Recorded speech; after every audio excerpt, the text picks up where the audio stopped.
Hi, എല്ലാവർക്കും നമസ്കാരം. Electronics electrical Malayalam ചാനലിലെ മറ്റൊരു വീഡിയോയിലേക്ക് സ്വാഗതം. അപ്പോൾ ഇന്നത്തെ വീഡിയോ എന്ന് പറയുന്നത് വളരെ വ്യത്യസ്തമായൊരു വീഡിയോ ആണ്. അതായത് എന്നെ കുറിച്ചുള്ള കുറച്ച് യാഥാർത്ഥ്യങ്ങളാണ് ഇന്നത്തെ വീഡിയോയിൽ കാണിക്കാൻ ഉദ്ദേശിക്കുന്നത്. അതായത് ഞാൻ ഒരുപാട് കമന്റ്സ് വായിക്കാനിടയായി, അതുപോലെ തന്നെ വാട്സപ്പിലൊക്കെ ആയിട്ട് ഒരുപാട് മെസ്സേജസ് കാണാനിടയായി. അതായത് ഞാൻ നിങ്ങളുടെ കമന്റ്സിനോട് റിപ്ലൈ ചെയ്യുന്നില്ല, നിങ്ങളുടെ സംശയങ്ങൾക്ക് മറുപടി തരുന്നില്ല, അതുപോലെ തന്നെ ഞാൻ ഈ DIY ഒന്നും ചെയ്യുന്നില്ല, അസംബ്ലിംഗ് വീഡിയോ ചെയ്യുന്നില്ല, റിവ്യൂ ചെയ്യുന്നില്ല, അങ്ങനെയുള്ള ഒരുപാട് തരത്തിലുള്ള കമന്റ്സ് ഞാൻ വായിക്കാനിടയായി. ഒരുപാട് എന്ന് പറഞ്ഞാൽ ആയിരക്കണക്കിന് കമന്റ്സ് ഉണ്ട് തന്നെ പറയാം. അപ്പോൾ അതാണ് ഈ വീഡിയോ ഉണ്ടാക്കാനുള്ള ഒരു പ്രേരണ ഉണ്ടായത്. അതിന്റെ കാരണം ബോധിപ്പിക്കലിലൂടെയാണ് ഈ വീഡിയോ.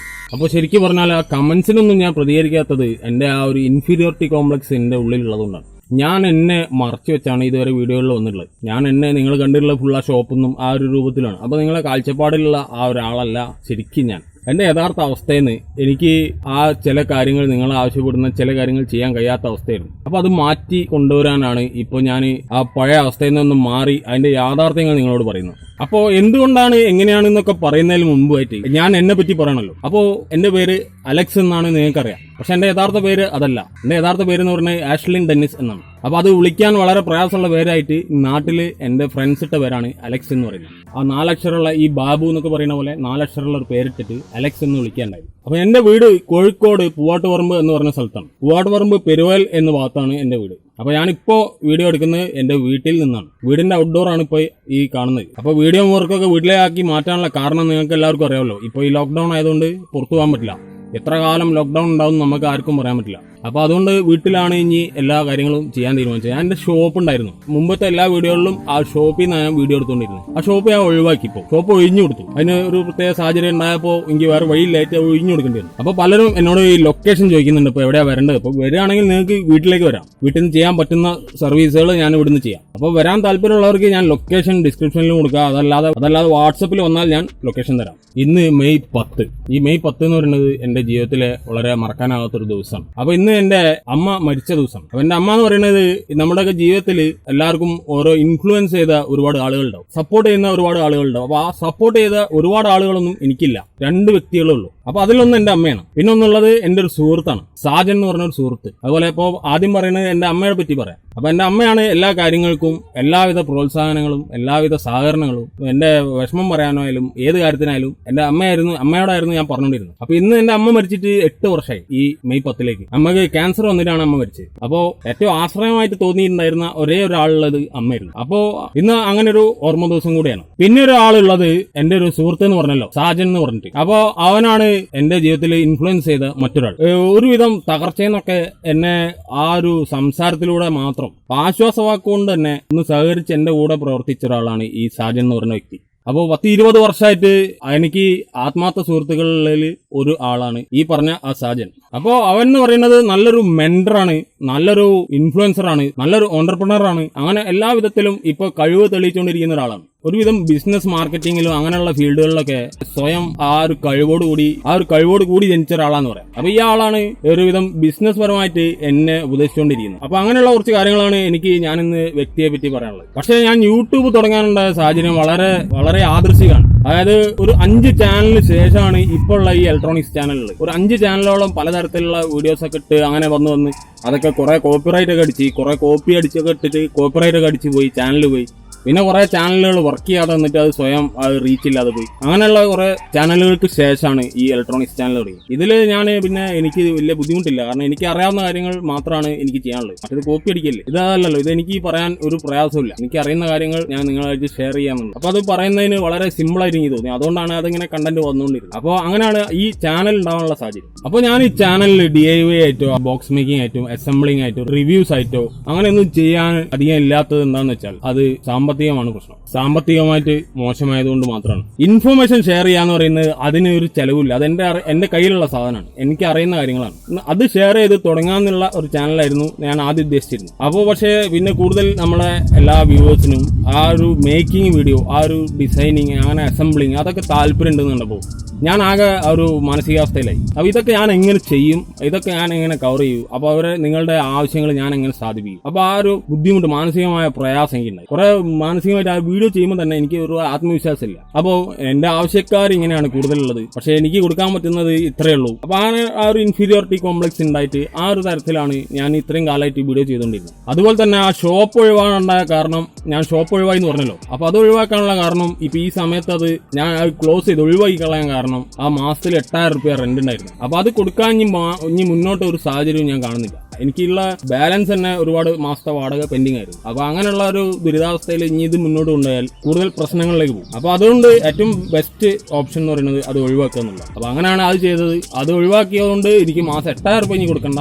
പക്ഷേ ആ 8,000 ഇതുവരെ ഞാൻ ഉണ്ടാക്കിയില്ലായിരുന്നു കൊടുക്കാൻ വേണ്ടിയിട്ട്. അപ്പോൾ ഇപ്പോഴും ജീവിത സാഹചര്യത്തിന് മാറ്റമൊന്നുമില്ല, അതേപോലെ തന്നെയാണ്. പക്ഷെ വീട്ടിലായതുകൊണ്ട് ഇപ്പോൾ ഇനി വലിയ ബുദ്ധിമുട്ടില്ലാതെ വീഡിയോസ് ചെയ്യാൻ, വർക്ക് ചെയ്യാനൊക്കെ ഇനി എവിടെയും പോകണ്ടല്ലോ. അപ്പോൾ വീട് ഞാൻ ഇപ്പോൾ ഈ കാണുന്ന ബാക്ക്ഗ്രൗണ്ടിലാണ് എൻ്റെ വീട്. അപ്പോൾ അതൊരു വാടകയ്ക്ക് താമസിക്കുന്ന വീടാണ്. ഇത് വളരെ ചെറിയ ഒരു വീടാണ്. ഇതാണ് ഞാൻ താമസിക്കുന്ന വീട്. വളരെ ചെറിയൊരു വീടാന്ന് ഞാൻ പറഞ്ഞല്ലോ. ഈ കാലത്ത് വളരെ കുറഞ്ഞ പൈസക്ക് താമസിക്കാൻ കിട്ടാൻ തന്നെ ഒരു ഭാഗ്യമാണ്. അപ്പോൾ ഇതെന്റെ ഷോപ്പിലുണ്ടായിരുന്ന സാധനങ്ങളൊക്കെ ഞാൻ ഇവിടെ കൊണ്ടുവച്ചാണ്. ഇങ്ങോട്ട് കയറുന്നത് തന്നെ ഹാളും ബെഡ്റൂമും ഡൈനിങ്ങും എല്ലാം കൂടെ ഒരൊറ്റ റൂമാണ്.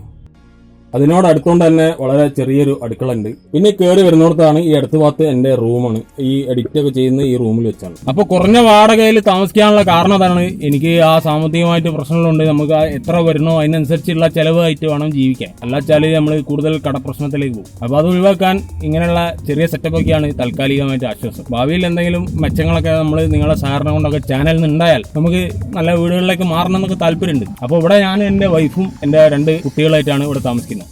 വാടാ ഇടുവാൻ. ഇതാണ് എന്റെ ചെറിയ മോൻ ആൽബിൻ. എന്താണ് ഇത്? മൂത്ത ആളാണ്. ഇത് അലീന. ഇവർ രണ്ടാളും ഇവിടെ പെരുവേൽ സ്കൂളിലായിരുന്നു പഠിച്ചുകൊണ്ടിരുന്നത്. ഇപ്പോൾ സ്കൂളില്ലല്ലോ, ഓൺലൈൻ ക്ലാസ് അല്ലേ, അതുകൊണ്ട് പഠിക്കലൊന്നുമില്ല. വളരെ അലമ്പ് കളിച്ചിങ്ങനെ ഇവിടെ വീട്ടിൽ നടക്കുകയാണ്. എന്താണ് അമ്മ ഇടുവാ. ഇതാണ് എന്റെ വൈഫ് ലിജ. അപ്പോൾ ഇവളുടെ വീട് വയനാട്ടിലായിരുന്നു. ഇപ്പോൾ വീട് താമരശ്ശേരി കോടഞ്ചേരി ഭാഗത്താണ്. ഇപ്പോൾ കോഴിക്കോട് എൻ്റെ കൂടെ ഇവള് വളരെ കഷ്ടപ്പെട്ട് ബുദ്ധിമുട്ടി അങ്ങനെ ജീവിക്കുകയാണ്. അപ്പോൾ ചാനലിൽ എല്ലാവർക്കും ഒരു ഹായ് കൊടുത്തേ. ഹായ്. അപ്പോൾ ഇതുവരെ ഞാൻ എൻ്റെ ഷോപ്പിൽ നിന്ന് വീഡിയോ ഷൂട്ട് ചെയ്ത് വരും. ഇവിടെ വന്ന് നമ്മളെ വീട്ടിൽ വന്ന് എഡിറ്റ് ചെയ്യും. അങ്ങനെ രാത്രി ആകുമ്പോഴത്തേക്കും എഡിറ്റിംഗ് ഒക്കെ കഴിഞ്ഞ് 2-2:30 മണിയാകുമ്പോഴത്തേക്കും തീരുള്ളൂ. രാത്രി ഉറക്കം കഴിഞ്ഞിട്ടാണ് ഈ പരിപാടി. അപ്പോൾ കാരണം പകല് നമുക്ക് ജോലി ഒഴിവാക്കി ചെയ്യാനില്ലല്ലോ. അപ്പോൾ അത് കഴിഞ്ഞ് 2-2:30 ആകുമ്പോഴത്തേക്കും തീരും. എന്നിട്ട് രാവിലെ വന്ന് ഷോപ്പിൽ വർക്കിന് വന്നിട്ട് അവിടെ ഇരുന്നിട്ട് ആ വർക്കിനിടയിൽ കൂടെ ഈ ഫോണിൽ പബ്ലിഷ് ചെയ്യും. അതിൻ്റെ SEO കാര്യങ്ങൾ, കുറച്ച് കാര്യങ്ങളൊക്കെ ചെയ്യാനുണ്ട്. അപ്പോൾ അതൊക്കെ ചെയ്ത് കഴിഞ്ഞാൽ വൈകുന്നേരം 7 മണി ഷെഡ്യൂൾ ഇട്ടാൽ അത് ആ ടൈമിന് റിലീസ് ആയിക്കോളും. എനിക്ക് എൻ്റെ വർക്ക് ചെയ്യാം. അന്നത്തേക്ക് വൈകുന്നേരത്തേക്ക് പറ്റിയാൽ, ഒഴിവ് കിട്ടിയാൽ അടുത്ത വീഡിയോ ഷൂട്ട് ചെയ്ത് വെക്കാം. ഇല്ലെങ്കിൽ അടുത്ത പ്ലാൻ ചെയ്യാം. അല്ലെങ്കിൽ എന്തെങ്കിലും ഒരു സാഹചര്യം കാരണം വീഡിയോ എടുക്കാൻ പറ്റാത്ത അവസ്ഥയും വരും. അപ്പോൾ അങ്ങനെ നിങ്ങളെ പോലെയുള്ള സ്നേഹം നിറഞ്ഞ ആളുകൾ ആ വീഡിയോസ് ഷെയർ ചെയ്യും, ലൈക്ക് ചെയ്യും, കമൻറ്റ്സ് ചെയ്യും, അത് ഫുള്ള് വാച്ച് ചെയ്യും, അതിന് അഭിപ്രായം അറിയുകയൊക്കെ ചെയ്യുമ്പോൾ അത് ഇത്രയും റീച്ചിലെത്തിക്കാനൊക്കെ നിങ്ങൾ സഹായിക്കുന്നെന്ന് ഞാൻ ഒരിക്കലും വിചാരിച്ചില്ല. കാരണം നമ്മൾ സാധാരണ പോലെ ഒരു വലിയ പ്രതീക്ഷയോട് കൂടി തുടങ്ങിയൊന്നുമല്ല.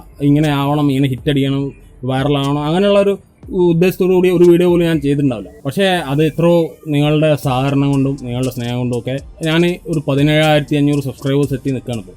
അപ്പോൾ ആ ഒരു റീച്ചിലെത്താൻ എന്നെ ഒരുപാട് സഹായിച്ചത് നിങ്ങളുടെ എല്ലാവരുടെയും സ്നേഹവും നല്ല മനസ്സും നിങ്ങളുടെ സഹകരണവും നിങ്ങളുടെ ഒരുപാട് പേരുടെ അഭിപ്രായങ്ങളും ഞാൻ എടുത്തിട്ടുണ്ട്. ഒരുപാട് പേര് വിഷ്വൽ വേണം, അതുപോലെ കുറച്ച് ലാഗില്ലാതെ സംസാരിക്കണം, അങ്ങനെ ഒരുപാട് ആളുകൾ ഉപദേശിക്കാറുണ്ട്, ഇങ്ങനെ ചെയ്യണം, അങ്ങനെ ചെയ്യണം. അതൊക്കെ ഞാൻ ഉൾക്കൊണ്ടുകൊണ്ടാണ് ഒരുവിധം വീഡിയോകളിൽ മാറ്റം വരുത്തിക്കൊണ്ടിരിക്കുന്നത്. അപ്പോൾ അങ്ങനെയുള്ള എല്ലാവിധ സഹകരണം കൊണ്ടും ഞാനിപ്പോൾ ഈ ഒരു 17,500 സബ്സ്ക്രൈബേഴ്സിൽ എത്തി നിൽക്കുകയാണ്. അത്ര വലിയ സബ്സ്ക്രൈബേഴ്സ് അല്ലെങ്കിലും എന്നെ സംബന്ധിച്ചിടത്തോളം അത് വളരെ വലിയതാണ്.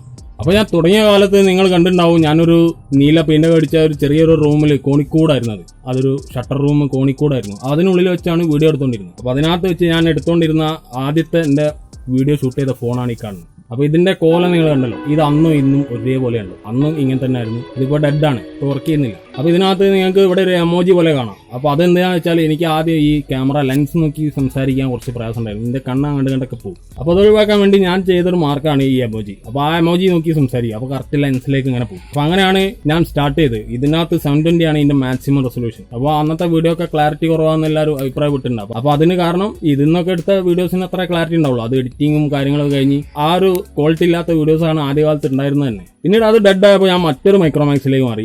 ഇതും പിന്നെ ഡെഡായി. ഇപ്പോൾ ഞാൻ ഷൂട്ട് ചെയ്യുന്ന ഫോൺ എന്ന് പറയുന്നത് ഒരു MIയുടെ ഫോണാണ്. അപ്പോൾ അത് വലിയ കുഴപ്പമില്ല.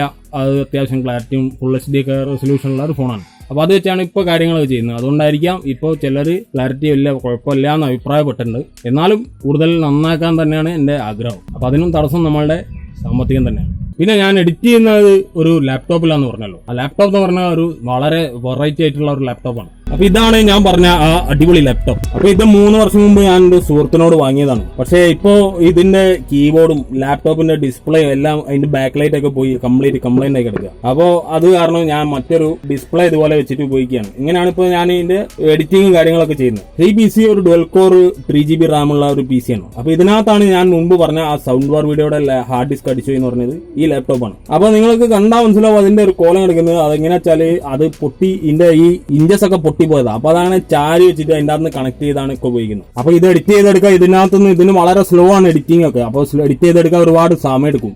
അപ്പോൾ ഇത് കണ്ടപ്പോൾ ഇതിന്റെ ആ ഒരു ലുക്കും എന്റെ ഒരു ഗിയേഴ്സിനെ പറ്റിയുള്ള ഒരു ഐഡിയ നിങ്ങൾക്ക് കിട്ടല്ലോ. അതായത് കൽപ്പണിക്കാരന് സ്വന്തം വീടുണ്ടാവില്ല എന്ന് പറഞ്ഞ പോലെ ഈ ലാപ്ടോപ്പിനെ പറ്റി എനിക്ക് പറയാനുള്ളത്. നമുക്ക് അത് നന്നാക്കാൻ അറിയത്തില്ല, പക്ഷേ ചെയ്യില്ല.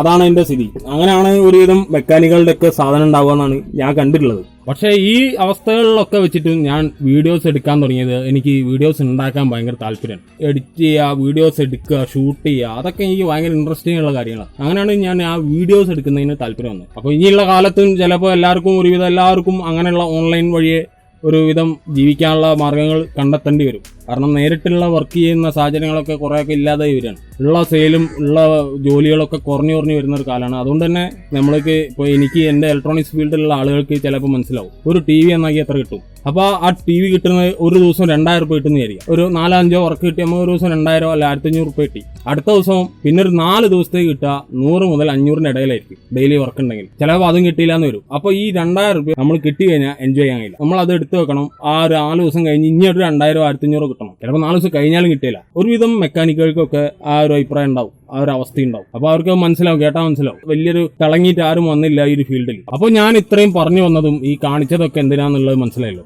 അതായത് ഞാൻ എന്തുകൊണ്ടാണ് ആ കമന്റ്സിന് റിപ്ലൈ ചെയ്യാത്തത്, അങ്ങനെയുള്ള കാര്യങ്ങളൊക്കെ ഞാൻ ആദ്യം പറഞ്ഞു. അപ്പോൾ ആ കാരണങ്ങൾ പറഞ്ഞുകൊണ്ടാണ് ഞാനിപ്പോൾ ഇത്രയും കാര്യങ്ങൾ കാണിച്ചതും ഇത്രയും കാര്യങ്ങൾ പറഞ്ഞതും. അപ്പോൾ ആ ജോലിപരമായിട്ട് ഇത്രേ പൈസ കിട്ടുന്നുള്ളൂ. അപ്പോൾ എനിക്ക് ആ പൈസയുടെ ഒരുപാട് സാമ്പത്തികമായിട്ട് ഒരുപാട് പ്രശ്നങ്ങളുള്ളതാണ്. അപ്പോൾ ആ പ്രഷറും എല്ലാം കൂടി ആയിട്ട് രാത്രി വൈകുന്നേരം വീട്ടിൽ വന്നിട്ട് ചില ദിവസം എഡിറ്റ് ഉണ്ടാവും, ചില ദിവസം അത് എഡിറ്റ് ചെയ്യാൻ പറ്റാത്തൊരു അവസ്ഥയിലേക്കും മാനസികമായിട്ട് ഭയങ്കര പ്രശ്നമായിരിക്കും. അപ്പോൾ ആ പ്രശ്നത്തോടുകൂടി വന്നിട്ട് ഞാൻ വന്നിട്ട് ഫോൺ ഓഫ് ചെയ്തിടുക, അല്ലെങ്കിൽ ഫ്ലൈറ്റ് മോഡ് ആക്കുക, അങ്ങനെയൊക്കെ ചെയ്യാം. അപ്പോൾ ആ ലെവലിൽ ഇരുന്നിട്ട് ചിലപ്പോൾ ഇനിയിപ്പോൾ ഫോൺ ഓഫ് ചെയ്തിട്ടാലും ഫ്ലൈറ്റ് മോഡ് അല്ലെങ്കിലും ചിലപ്പോൾ ഡൈവേർട്ട് ചെയ്തിടും, കോൾ ഒഴിവാക്കിയിട്ടൊക്കെ നെറ്റ് ഓൺ ആക്കിയിടും. അപ്പോൾ അങ്ങനെയുള്ളപ്പോൾ നമുക്ക് ഈ കമൻസ് മറ്റേ വാട്സപ്പിലെ മെസ്സേജൊക്കെ വരുന്നത് കാണാം. പക്ഷേ റിപ്ലൈ ചെയ്യാനുള്ള ഒരു മാനസികാവസ്ഥ ഉണ്ടാവില്ല. ഭയങ്കരമായ ഒരു ടെൻഷനിലായിരിക്കും ആ സമയത്ത്. ഒരു 8, 9, 10 മണി വരെ നിങ്ങളെല്ലാവരും ശ്രദ്ധിച്ചിട്ടുണ്ടാവും. ഞാൻ റിപ്ലൈ ചെയ്യുന്ന ടൈം രാത്രി 10 മണി 11 മണിക്ക് ആകുമ്പോഴാണ്. അതേ ആ സമയം ഞാൻ റെസ്പോണ്ട് ചെയ്തിട്ടുള്ള ആ സമയത്തായിരിക്കും. കാരണം ആ സമയം ആകുമ്പോഴത്തേക്ക് ആ ഒരു റിലീഫ് കിട്ടുക. അപ്പോൾ ആ സമയത്ത് എല്ലാം ഒരുവിധം നോക്കും. കുറച്ച് നേരം കഴിയുമ്പോഴത്തേക്കും സ്വാഭാവികമായിട്ടും എന്തെങ്കിലും കാരണം കൊണ്ട് നമുക്ക് പിന്നെ ആ ഒരു പ്രഷർ കയറിയിരിക്കും. അപ്പോൾ അങ്ങനെ വരുമ്പോൾ നമുക്ക് അത് പിന്നെ അത് ഡ്രോപ്പ് ചെയ്യും. ഒരുവിധം വിളിക്കുന്ന ഒരുവിധം എല്ലാവർക്കും ഈ സംശയം ക്ലിയർ ആവാത്ത അവസ്ഥയാണ്. അതായത് ഒരു പ്രാവശ്യം ഇപ്പോൾ ഒരു സ്പീക്കറിൻ്റെ കണക്ഷൻ എങ്ങനെ കൊടുക്കാമെന്ന് ചോദിച്ചാൽ അത് ഇങ്ങനെ പോസിറ്റീവും നെഗറ്റീവും കറക്റ്റായി കൊടുക്കുക പറഞ്ഞാൽ, രണ്ടാമത് അത് ഈ ലെഫ്റ്റ് ചാനലിൽ കൊടുത്ത സ്പീക്കറിന് ഇപ്പോൾ ചോപ്പും മറ്റേതിൻ്റെ ചോപ്പും തമ്മിൽ ആ പൊളാരിറ്റീൻ്റെ വ്യത്യാസം എങ്ങനെയാണെന്ന് ചോദിക്കും. അപ്പോൾ ഞാൻ പറയും ഞാനതൊരു വീഡിയോ ചെയ്തിട്ടുണ്ട് പൊളാരിറ്റിയെ പറ്റി. അപ്പോൾ അത് പോയി നോക്കാറ്. അപ്പോൾ അത് പോയി നോക്കി കഴിയുമ്പോൾ അതിൽ മനസ്സിലായില്ല. ആ ബാറ്ററി കൊടുത്തപ്പോൾ ആ പോസിറ്റീവ് ആവുമെന്ന് ചോദിക്കും. അപ്പോൾ നിങ്ങൾ നോക്കണം, ആ ആൾക്ക് തന്നെ ഞാൻ അത്രയും നേരം റെസ്പോണ്ട് ചെയ്തുകൊണ്ടിരിക്കണം. അപ്പോൾ അതേപോലെ തന്നെ ഒരാളല്ല ആ വാട്സപ്പിൽ വരുന്നത്. അതിൽ എനിക്ക് എണ്ണാൻ പറ്റാത്ത അത്രയും മെസ്സേജസ് ഉണ്ട്, എനിക്ക് എണ്ണാൻ പറ്റാത്ത അത്രയും കമൻസ് ഉണ്ട്. അപ്പോൾ ഞാൻ ആ ഒരു പ്രഷർ ഓവർകം ചെയ്തിട്ട് അതിന് റിപ്ലൈ ചെയ്യുമ്പോൾ കുറച്ച് കഴിയുമ്പോൾ ടയർഡാവും. അപ്പോൾ അങ്ങനെയാണ് കുറച്ചൊക്കെ റിപ്ലൈ ചെയ്തിട്ട് ഞാൻ പിന്നെ നിങ്ങൾ എന്നെ കാണാതെ വന്നത്. അപ്പോൾ ആ ഒരു കാരണങ്ങളൊക്കെ ഇനി മാറും. ഒരുവിധം മാക്സിമം റെസ്പോണ്ട് ചെയ്യാൻ വേണ്ടി ശ്രമിക്കാനുള്ള ഒരു പരിപാടി ഉണ്ട്. അപ്പോൾ അത് ഞാൻ അതിനൊരു സമയം കണ്ടെത്തും, 1 മണിക്കൂർ 1.5 മണിക്കൂർ അതിനു വേണ്ടി ചിലവാക്കിക്കാൻ തീരുമാനിച്ചിട്ടുണ്ട്. അപ്പോൾ അത് ഞാൻ അതിന് പ്ലാനിങ്ങിലൊക്കെ ആണ്. ഇതുവരെയുള്ള എൻ്റെ എല്ലാ ആ ഒരു തെറ്റുകളും എൻ്റെ ഭാഗത്തു നിന്നുണ്ടായ എല്ലാ ആ റിപ്ലൈ ചെയ്യായ്മയും ആ ഒരു പ്രതികരിക്കായ്മയും എല്ലാം ഒഴിവാക്കി ഒരു മാറ്റം തന്നെയാണ് നമ്മളെ ചാനലിൽ കൊണ്ടുവരാൻ ശ്രമിക്കുന്നത്. അപ്പോൾ എല്ലാവരും അതിനോട് സഹകരിക്കുന്നു ഞാൻ വിചാരിക്കുന്നു. എൻ്റെ പ്രശ്നങ്ങൾ ഞാൻ പറഞ്ഞത് മനസ്സിലായെന്ന് വിചാരിക്കുന്നു. അപ്പോൾ ഇത്രയുള്ള എൻ്റെ റിയൽ ലൈഫ് വീഡിയോ. അപ്പോൾ വീഡിയോ കണ്ട് അഭിപ്രായം നിങ്ങൾ അറിയിക്കുക. എൻ്റെ ഭാഗത്തുനിന്ന് ഇനി എന്തൊക്കെ മാറ്റങ്ങൾ വരുത്തണോ, അതെങ്ങനെയാണ് നിങ്ങളുടെ അഭിപ്രായങ്ങൾ എങ്ങനെയാണെന്നുള്ളത് അതും കമൻറ്റിൽ അറിയിക്കുക.